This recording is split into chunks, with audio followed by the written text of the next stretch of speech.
হয় চাওক, ভাদ মাহ আৰম্ভ হ'ল আৰু অসমৰ প্ৰতিটো নামঘৰত এতিয়া হৰিনামৰ ধ্বনিৰে মুখৰিত হৈ পৰিছে। আৰু মই য'ত বৰ্তমান সময়ত আছোঁ, পলসনি বৰনামঘৰ, আৰু ইয়াৰ যিখন মজিয়া আপোনালোকে দেখিছে, মই বহি আছোঁ মজিয়াত। মজিয়াখন সম্পূৰ্ণ এতিয়া বোকাময় হৈ আছে।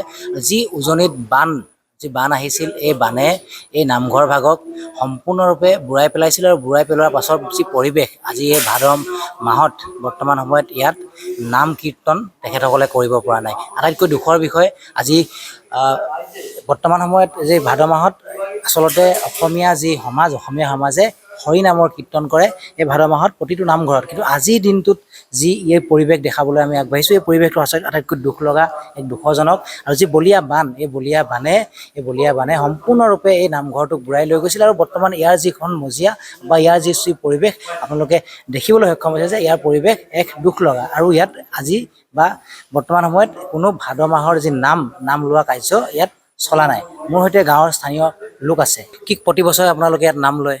নাম লওঁ মানে আমাৰ ভাদ মাহ আৰম্ভ নোহোৱা আগত 10-15 দিনমান আগৰ পৰাই আমাৰ ইয়াত নামঘৰত সমাজ গোট খায়, ভকত বৈষ্ণৱ গোট খায়, আইসকল আহে, কেনেকৈ কি মতে কৰিব লাগে সেইবিলাকতো আমি এতিয়া সম্পূৰ্ণটো আমি নেদেখিলোৱেই।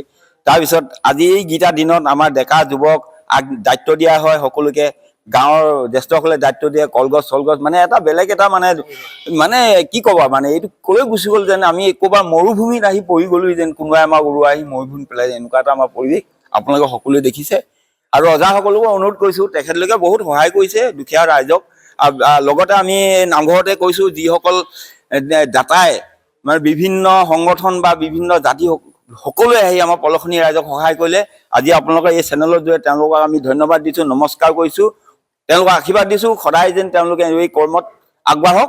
আৰু বিশেষ কি ক'ম আৰু, দেখিছে আজি নিচিনা আমাৰ দুখৰ দিনে নাই। এই দুজনা নামঘৰত আমাৰ কমচে কম 700-900 মানুহ হয়। ইমান ভাল লাগে।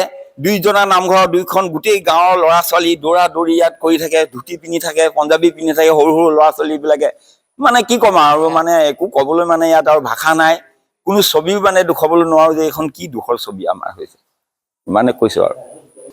প্ৰতি বছৰে ভাদ মাহত আপোনালোকে ইয়াত নাম কীৰ্তন কৰে, গাঁৱৰ গোপিনীসকল আহে, ভকত বৈষ্ণৱসকল একত্ৰিত হয়, যি শংকৰদেৱৰ বা যি শ্ৰীকৃষ্ণ যি গুৰুজনাৰ নাম কীৰ্তন নাম প্ৰসংগ ইয়াতে হয়। কিন্তু আজি এক নিমাও পৰিৱেশ দেখিবলৈ পোৱা গৈছে। হয়, অতিকে দুখৰ বিষয় যেন আমাৰ অসমীয়া সমাজৰ এটা নিয়ম আছে, ভাদ মাহৰ গোটেই মাহটো নামঘৰত নাম কীৰ্তন কৰা হয়। শিশু, বৃদ্ধ, যুৱ সকলো ওলাই আহি নাম লয়। কিন্তু প্ৰাকৃতিক এই দুৰ্যোগৰ কাৰণে আজি এমাহতকৈ বেছি দিন আমাৰ গাঁৱৰ সকলো নামঘৰ, মন্দিৰ, গাঁৱৰ সকলো মানুহৰ ঘৰ দুৱাৰ পানীত ডুব গৈ আছিল। আজি দুদিনৰ পূৰ্বে নামঘৰ গিভাগি পানী গৈছে, কিন্তু আমি চাফা কৰিবলৈ কোনো ধৰণৰ ব্যৱস্থা নাই, আৰু হয়তো অলপ পলমো হ'ব। গতিকে সেইকাৰণে আজি ভাদ মাহত নাম ল'ব পৰা হোৱা নাই। আৰু এতিয়াও বৰ্তমান গাঁওখনৰ 70% মান মানুহৰ ঘৰ ওলাইছে, আৰু 30% মান মানুহৰ ঘৰ ইতিমধ্যে ওলোৱা নাই। আৰু সকলো গাঁৱৰ ৰাইজৰ মানে বিশেষ সম্পত্তি বুলিবলৈ নায়েই। গৰু ছাগলী চৰিবৰ কাৰণে বৰ্তমান এডাল ঘাঁহ নাই, কাৰণ একমাহ দিন যেতিয়া পানীত সোমাই আছে, ঘাঁহ বন চব মৰি প্ৰায় গছ মৰি গৈছে। আৰু আপোনালোকে দেখিছে নামঘৰভাগি চাফা কৰিব কোনো ধৰণৰ উপায় নাইকিয়া। দুভাগী নামঘৰে এভাগী নামঘৰ আধা অংশ চাফা হৈছে, আৰু এইভাগী নামঘৰ বৰ্তমান চাফা কৰিব পৰা অৱস্থাত আমি নাই।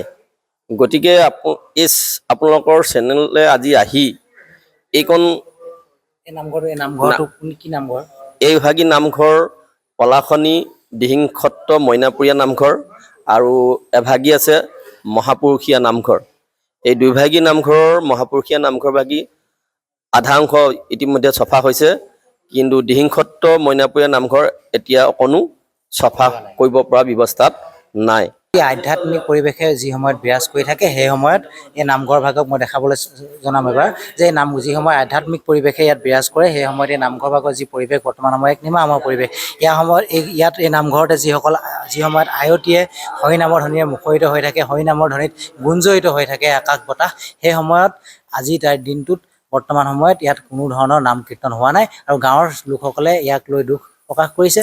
তেওঁলোকে কৈছে যে যি সময়ত পূৰ্বৰ সময়ত আমি 1 সপ্তাহ 10 দিনৰ আগৰ পৰা তেখেতসকলে ইয়াতে যা যোগাৰ চলাই থাকে, কিন্তু আজিৰ দিনটোত সম্পূৰ্ণ এক নিমামা পৰিৱেশ, এক দুখৰ ছবি আপোনালোকৰ আগত আমি দাঙি ধৰিলোঁ।